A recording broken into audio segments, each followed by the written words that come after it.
नमस्कार। एक बार पुनः हाजिर हूँ मैं एक नए पाम की वीडियो के साथ आपके ही अपने चैनल गो ब्लॉग्स पे।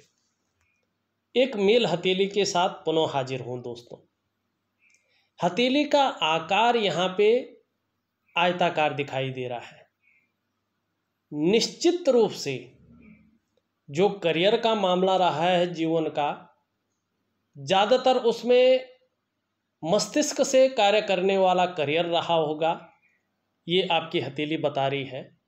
और कहीं ना कहीं आपका जो व्यक्तित्व है एक दार्शनिक, एक एनालिटिकल किस्म का व्यक्तित्व यहाँ पे दिखाई दे रहा है। और ऐसे लोगों की ज़्यादातर जो सोच रहती है वो सकारात्मक रहती है और जीवन में निरंतर आगे बढ़ने की रहती है, लेकिन एक वसूलों के साथ। ठीक है ना। इनका एक उद्देश्य होता है और उद्देश्य ऐसा होता है कि उस कार्य को किया जाए जिसमें समाज में मान प्रतिष्ठा और नाम हो, एक अपनी खास पहचान हो। इस प्रकार के ये लोग एनालिटिकल स्वभाव के होते हैं, दार्शनिक किस्म के व्यक्तित्व ऐसे लोगों का होता है और सकारात्मक सोच बनी रहती है। इसकी और जो है आपकी हथेली इंगित कर रही है। साथ में हथेली का जो रंगत है वो बड़ी खूबसूरत है, एक सौंदर्य बिखेर रही है और रंगत बता रही है कि जीवन में चाहे परिस्थितियां कैसी भी रही होंगी या किसी भी प्रकार की रहेंगी, लेकिन छोटी छोटी चीज़ों का लुत्फ उठाएंगे। जीवन का पूरा लुत्फ लेने की क्षमता आपके अंदर है, पूरी खुशियों को संजो कर रखने की और उनका आनंद लेने की क्षमता आपका अंदर है, जिसके कारण सौभाग्य यहाँ पे दिखाई दे रहा है। सौभाग्यशाली पुरुष होते हैं ये। हर किसी व्यक्ति को पौरुषत्व प्राप्त नहीं होता है, सौभाग्य प्राप्त नहीं होता है, लेकिन ऐसे लोगों के अंदर भगवान की बड़ी कृपा रहती है, जिसके कारण प्राकृतिक रूप से कहें हम तो ऐसे लोग कुछ विलक्षण होते हैं और ये अच्छी बात है।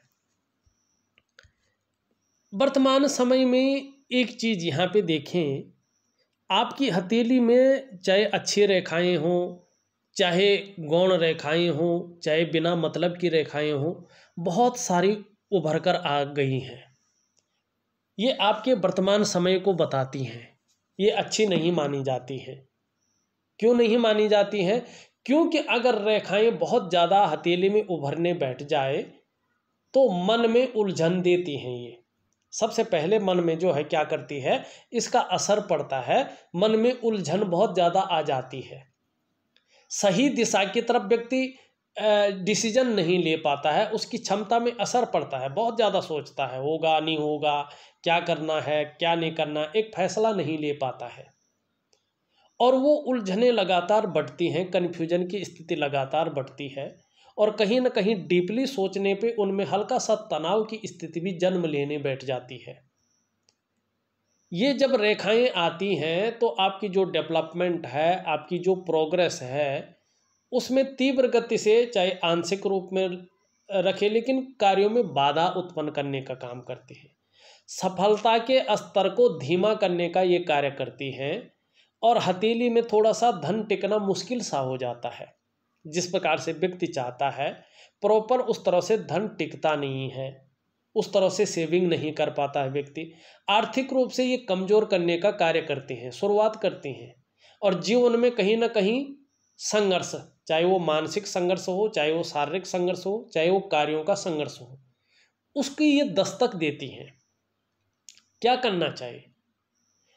ऐसे लोगों को योग ध्यान क्रिया के साथ साथ प्राकृतिक क्रिया करनी चाहिए, जिससे निर्णय लेने की क्षमता दृढ़ हो जाती है, मानसिक तो संतुलन परफेक्ट हो जाता है और कहीं ना कहीं मानसिक स्वास्थ्य, शारीरिक स्वास्थ्य पे जो ये नेगेटिव प्रभाव देती हैं वो प्रभाव कम हो जाता है और व्यक्ति शारीरिक तरीके से भी ऊर्जावान रहता है, पराक्रमी रहता है, एनर्जेटिक स्वभाव वाला रहता है और जब इनका नेगेटिव प्रभाव खत्म हो तो मानसिक रूप से भी दृढ़ रहता है, संतुलन बनाए रखता है और जीवन में जिसके कारण उत्साह, ऊर्जा और खुशियाँ रहती हैं।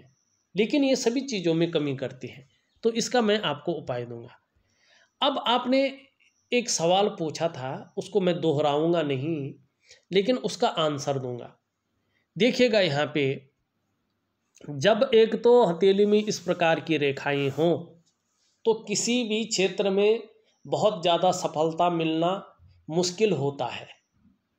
कहीं ना कहीं जो सफलता पहले मिल चुकी है उसी प्रकार की सफलता हासिल होगी, ये मुश्किल लगता है, ये साफ मना करती हैं, क्योंकि ये चारों तरफ से कार्यों में बाधाएं डालती हैं, सफलता के स्तर को घटाती हैं, आपके व्यक्तित्व पर भी, आपकी वाणी पर भी, आपके कार्यशैली पर भी कहीं ना कहीं प्रभाव डालती हैं। चाहे कितनी भी योग्यता आपके अंदर है, कितनी अच्छी क्वालिटी है, लेकिन ये कहीं ना कहीं उस पर असर डालती हैं।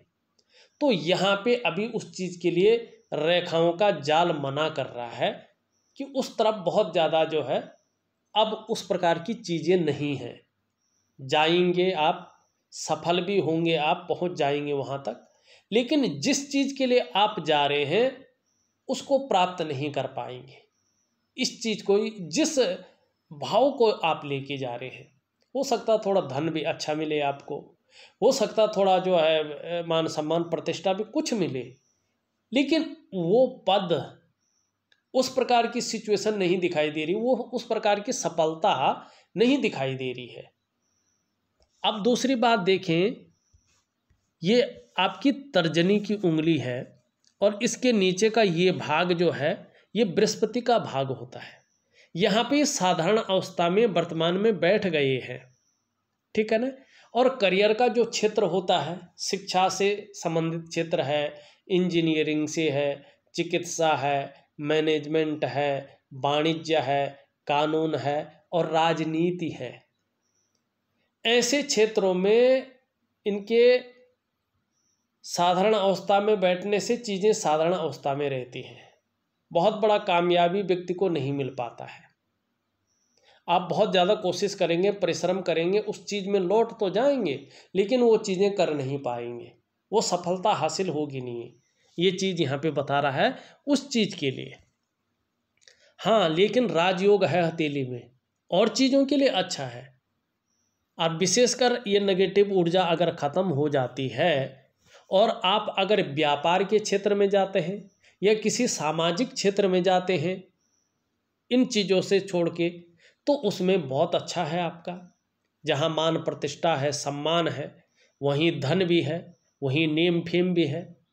तो उस क्षेत्र से हट के आप किसी और क्षेत्र में अगर चीज़ों को लगाएं तो उस क्षेत्र में ज़्यादा सफलता, ज़्यादा मान और यश की प्राप्ति आपको होगी। अब यहाँ पे देखिएगा, ये आपका मरकरी का माउंट है, इसकी जो उंगली है सीधी खड़ी है, कहीं झुक नहीं रही है, सीधी है, और सूर्य उंगली के पहले पूर्व से ऊपर को जारी है। ये अत्यंत श्रेष्ठ है। अगर आप प्रैक्टिकल रूप से देखें तो ऐसे व्यक्ति आपको उत्कृष्ट व्यापारी मिलेंगे। अगर ऐसे व्यक्ति नौकरी कर रहे हो, चाहे वो प्राइवेट क्षेत्र हो, चाहे सरकारी क्षेत्र हो, चाहे अर्ध सरकारी क्षेत्र हो, ऐसा व्यक्ति अधिकारी लेवल का व्यक्ति होता है और अपने जीवन काल में ऐसा व्यक्ति उच्च वर्ग का व्यक्ति होता है, श्रेष्ठ होता है और सफलतम व्यक्ति होता है। क्यों? क्योंकि ऐसा व्यक्ति अपने बलबूते पे कुछ करने वाला होता है और ये गुण परफेक्ट तरीके से, टॉप लेवल के तरीके से आपके अंदर स्थित है।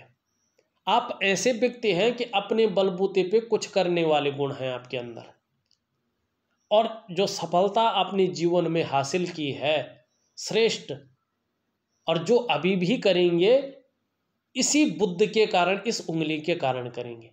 देखिएगा, जब किसी भी व्यक्ति की हथेली में कनिष्ठा इस तरह से लंबवत खड़ी होती है ना, अपने स्थान पे सीधी खड़ी होती है ना, ऐसा व्यक्ति स्वयं उद्यमी तो होता है, कुछ ऐसा करने की फितरत में रहता है जिन अच्छे कार्यों के लिए उनके परिवार के लोग ही नहीं, अन्य लोग भी उन्हें सदैव याद रखें। और ये फितरत आपके अंदर है कि ऐसा कार्य किया जाए कि जो समाज में मेरा नाम हो, परिवार में पीढ़ियां मुझे याद रखें। और ये फितरत ही आपके व्यक्तित्व को महान व्यक्तित्व की ओर ले जा रही है। अब यहाँ पे देखिएगा दूसरी चीज़, आपकी सूर्य की उंगली भी हल सीधी खड़ी है, लेकिन हल्की टर्न है इस तरफ, बिल्कुल आंशिक कर्व ले रही है ऊपर से शनि की तरफ। कहीं ना कहीं सूर्य की वजह से नेम फेम पाने की इच्छा, यश पाने की इच्छा, अपने कार्यों में विस्तार पाने की इच्छा आपके अंदर बनी हुई है और जीवन पर्यंत रहेगी। जब तक ये जीवन रहेगा तब तक सूर्य के कारण ये इच्छाएं रहेंगी। और यहाँ पे बृहस्पति की जो उंगली है उससे काफ़ी बड़ी है और मिडिल फिंगर से छोटी है। शास्त्र कहता है कि अपने जीवन में अपने कर्म के अनुसार ऐसा व्यक्ति यश की प्राप्ति करता है। आप यशस्वी हैं, समाज में मान प्रतिष्ठा यश पाने वाले, फेम पाने वाले व्यक्तियों में से एक हैं और अपने जीवन में कहीं ना कहीं आप सफल व्यक्ति हैं और हिम्मती स्वभाव है। गिरकर फिर से उठने की क्षमता आपके अंदर है और जब तक शरीर में बल रहेगा ये क्षमता रहेगी। दूसरी बात है कि रिस्क लेने की क्षमता प्राकृतिक रूप से भगवान ने दे रखी है। जोखिम उठाने की क्षमता आपके अंदर बहुत बड़ी मात्रा में है सूर्य के प्राकृतिक गुणों के कारण। ये अत्यंत श्रेष्ठ है। अब देखिए दोनों हथेलियों के बीच में यहाँ पे बहुत बड़ा गैप है, ये नेगेटिव है और ये उम्र भर रहता है। ये नेगेटिव स्थिति जब शनि 7.5 में होता है, ढैया में होते हैं या बकरी अवस्था में होते हैं तो उसका प्रभाव आप पर ज़्यादा और गहरा पड़ता है और लंबे समय तक उसका प्रभाव आप पर पड़ता है। शनि का जो प्रभाव है जब 7.5 ढैया या बकरी में हो, ये भी आपकी हथेली दिखाई दे रही है यहाँ पे। अब दूसरी बात देखें, राजयोग किस तरह से आपकी हथेली में है और उसका फायदा भी निश्चित ही आपको मिला होगा। आप कैसे देखते हैं, जब जीवन का प्रारंभिक या मध्य दौर रहा होगा जो चीज़ें बहुत अच्छी रही होंगी, क्योंकि राजयोग कैसे बन रहा है अब बताता हूँ। हमने अपने रिसर्च में पाया है, जो फीडबैक आया है उसके अनुसार तो यही है।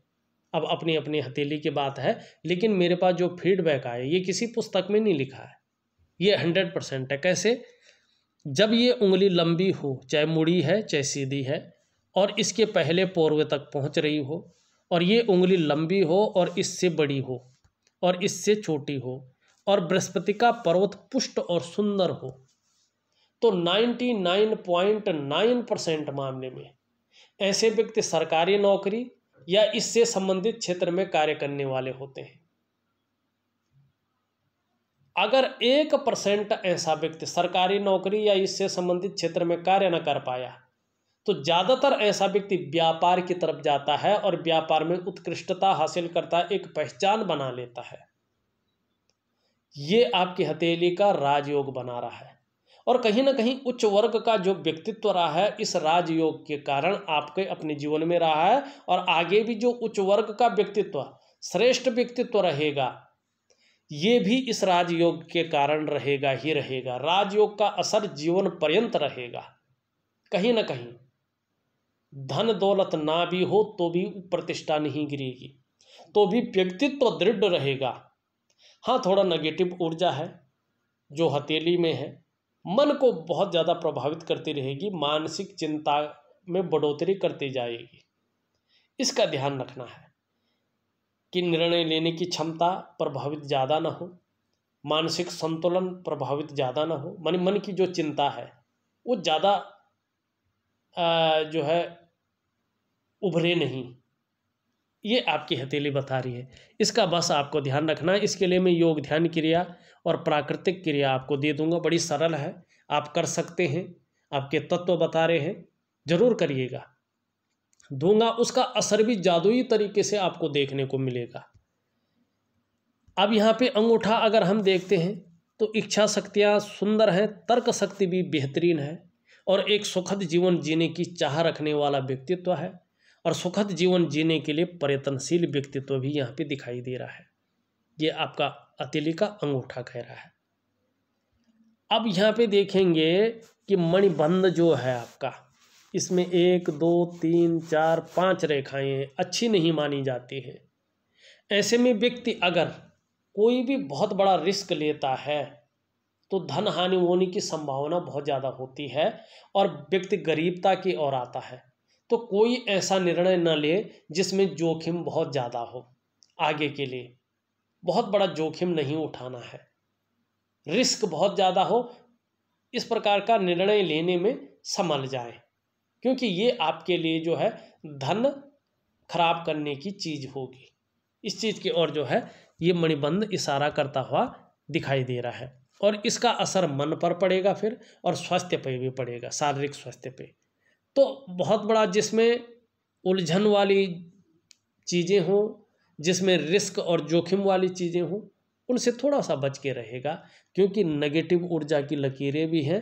तो ये सफलता के स्तर को घटाएंगी, आपके प्रोग्रेस में, आपकी जो है डेवलपमेंट में बहुत ज़्यादा असर देगी और आर्थिक रूप से कमज़ोर करने का काम करेंगी, और फिर उलझन बहुत ज़्यादा बढ़ सकती है, इसकी संभावना है। तो जोखिम जिसमें हो बहुत ज़्यादा, रिस्क जिसमें हो बहुत ज़्यादा, उस चीज़ में अभी न जाएं। यहाँ पे हृदय की लकीर अगर देखी जाए तो हृदय की लकीर इस तरह से जाती हुई और इन दोनों उंगलियों के बीच में जा रही है, और इस पे आचार्य बृहस्पति जी और आचार्य शनि जी, कर्म का जो द्योतक है, भाग्य स्थान का प्रभाव पड़ रहा है। दोनों ग्रहों का बलाबल आ रहा है। बहुत बड़े महत्वाकांक्षी हैं आप, और आपकी महत्वाकांक्षा बहुत ज़्यादा रही है। आपकी सोच निरंतर जीवन में आगे बढ़ने की रही है, और अभी भी कंटिन्यू वही सोच बनी हुई है आगे बढ़ने की। गुरु का प्रभाव आ जाने के कारण आपकी इच्छा हमेशा सर्वश्रेष्ठतम स्तर तक पहुंचने की रही है, और अभी भी एक टॉप लेवल तक पहुंचने की हो रही है। लेकिन वहीं शनि का प्रभाव पड़ रहा है, जिसके प्रभाव के चलते आगे बढ़ने के लिए अभी भी आपके मन में है कि कितनी भी मेहनत करनी पड़े करेंगे, कोई जुगाड़ लगाना पड़ेगी लगाएंगे, इन किन प्रकारेण जो भी आपसे हो जाए वो करेंगे। आपकी महत्वाकांक्षा, आपकी सोच, आपकी सकारात्मक व्यवस्था ये कह रही है, आपकी हृदय की लकीर के कारण और इसमें पड़ने वाले ग्रहों के कारण। अब एक रेखा यहाँ से निकलकर इस तरह से जाती हुई दिखाई दे रही है, अंत में इस तरह के चिन्ह बना रही है। ये अच्छा है। जीवन में कहीं ना कहीं अगर आप बिना रिस्क वाली चीज़, जिसमें बहुत बड़ा जोखिम न हो, उस तरफ जाएंगे तो धन में वृद्धि के संकेत हैं ये, कि अभी भी जो है चीज़ें ऐसी रहेंगी कि धन में वृद्धि होगी। यहाँ मस्तिष्क रेखा से एक रेखा सूर्य की तरफ जारी है और अंत में इस तरह से जो है ये बना रहा है। आप बहुत ज़्यादा मेहनती हैं, अपने पुरुषार्थ और अपनी मेहनत के बल पे ही अपने जीवन काल में सफलता पाई है और सही दिशा की तरफ मेहनत की है और उसमें यश की प्राप्ति की है। यहाँ पे एक रेखा इस तरह से जारी है। दो रेखाओं के होने का मतलब है कि व्यक्ति ने अपनी जीवन में कहीं ना कहीं संतान का सुख पाया है, कहीं ना कहीं व्यक्ति ने अपने जीवन में संपत्ति का सुख पाया है, कहीं ना कहीं व्यक्ति ने अपने जीवन में यश प्राप्त किया है। अब यहाँ पे देखेंगे एक रेखा यहाँ से आके इसको काट रही है। हाँ, वर्तमान में इन चीज़ों में ये कमी दे सकती है, तो इसके लिए भगवान सूर्य की प्रार्थना करें, जिस रूप में भी आप कर सकते हैं, आपके लिए अच्छा रहेगा। यहाँ पे मस्तिष्क रेखा सीधा नीचे तक जा रही है। बौद्धिक स्तर में कहीं कोई कमी नहीं है, अभी भी जो आपका बौद्धिक स्तर है वो श्रेष्ठ किस्म का है। एक विवेकवान व्यक्तित्व है आपका, अपने विवेक से हर समय कुछ ना कुछ सकारात्मक सोचते रहते हैं। अभी भी अपने जीवन के लिए सुंदर और बेहतरीन योजनाएं आपके मन के अंदर बन रही हैं, भले ही प्रैक्टिकल रूप से कुछ कम चीज़ें जो है धरती पे निखर कर आ रही हैं, लेकिन बन रही हैं। और ऐसा व्यक्ति उच्च वर्ग का व्यक्तित्व, उच्च वर्ग का पर्सनैलिटी ऐसे लोगों की रहती है और आपकी है, ये बता रहा है। अब देखें मंगल से मंगल की ओर एक रेखा आ रही है। ये भी अत्यंत श्रेष्ठ होता है। ऐसे लोग जो कंस्ट्रक्शन का जो काम करते हैं ना कोई, तो उस काम में उनको फायदा होता है। ये राहु रेखा नहीं है, ये निम्न मंगल से उच्च मंगल की ओर आ रही है, ये दुष्परिणाम नहीं देती है। अब एक रेखा इधर है, इधर जीवन की रेखा ये है, और सीधा कहाँ जा रही है, मोक्ष के कारक केतु पर्वत पे। जैसे बड़े बड़े संत महात्मा सिद्ध पुरुष होते हैं, जीवन के अंत में मोक्ष की प्राप्ति, परिनिर्माण की प्राप्ति हो जाती है, मुक्ति की प्राप्ति हो जाती है। आपके कर्म भी कहीं ना कहीं इसी और संकेत दे रहा है कि जीवन में, जीवन जैसे कैसे भी रहा हो, उतर चढ़ावों से भरा रहा हो, प्रतिकूल प्रभावों से भरा रहा हो, परिस्थितियां बहुत बिकट रही हों, तो भी गलत कर्म नहीं किए हैं। कर्म ऐसे किए हैं कि अंत में सिद्ध पुरुष की तरह मुक्ति की प्राप्ति, भगवान के शरण में जगह पाना, केतु मोक्ष की ओर आपको ले जा रहा है। इस प्रकार के सुंदर और बेहतरीन कर्म ऐसे मैंने देखे हैं। ऐसे लोग जीवन रेखा वाले, एक तो अपने जन्म स्थान से बाहर ऐसे लोग उन्नति करते हैं और जीवन में निरंतर उन्नति भी करते हैं, लेकिन उतार चढ़ाव और संघर्ष बराबर झेलना पड़ता है, और कई बार अस्थिरता का ऐसे लोगों को सामना भी करना पड़ता है। ये भी खासियत होती है। यहाँ से करियर और धन की रेखा इस तरह से जाती हुई दिखाई दे रही है, अत्यंत श्रेष्ठ है। वर्तमान में धूमिल पड़ रही है, तो आय के वो साधन थोड़ा धूमिल हो रहे हैं जो ज़्यादा थे। करियर और धन के मामले में जो बहुत अच्छी स्टेबिलिटी थी वो थोड़ी सी कमज़ोर हो रही है, लेकिन अब ऐसे इतना ही होता है। लेकिन भाग्य का ठीक ठाक साथ मिला होगा, ये बता रहा है। बहुत सारी लकीरें हैं, एक लकीर यूँ भी जारी है, एक लकीर यूँ जारी है, यूँ आ रहा है, त्रिभुज भी है, अचल संपत्ति का लाभ भी प्राप्त हुआ होगा, ये चीज़ यहाँ पे कह रही है।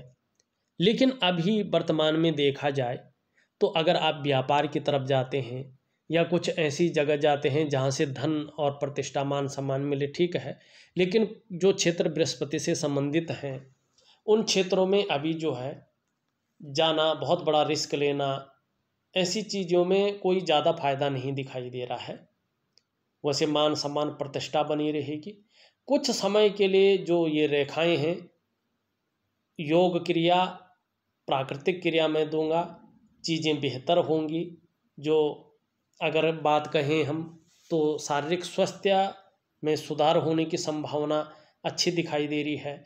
खुशहाली उस क्रियाओं से आपके जीवन में निश्चित ही बनी रहेगी। उत्साह में कोई कमी नहीं आएगी, ऊर्जा और पराक्रम बना रहेगा। इन चीज़ों की आपको चिंता नहीं करनी पड़ेगी, ये हमेशा आपके साथ रहेंगे। थोड़ा रूटीन में बदलाव अगर आप करते हैं तो शारीरिक स्वास्थ्य बेहद अच्छा आपका होगा, मानसिक संतुलन परफेक्ट हो जाएगा और जीवन कहीं ना कहीं सहजता से चलना शुरू हो जाएगा। क्योंकि आपके एलिमेंट के हिसाब से, आपके तत्वों के हिसाब से अगर देखा जाए तो आपको कुछ योग ध्यान क्रिया की ज़रूरत बहुत ज़्यादा है, और वही मैं आपको दे रहा हूँ। इस वीडियो में बस इतना ही। एक नई वीडियो के साथ पुनः उपस्थित होऊंगा, तब तक के लिए नमस्कार।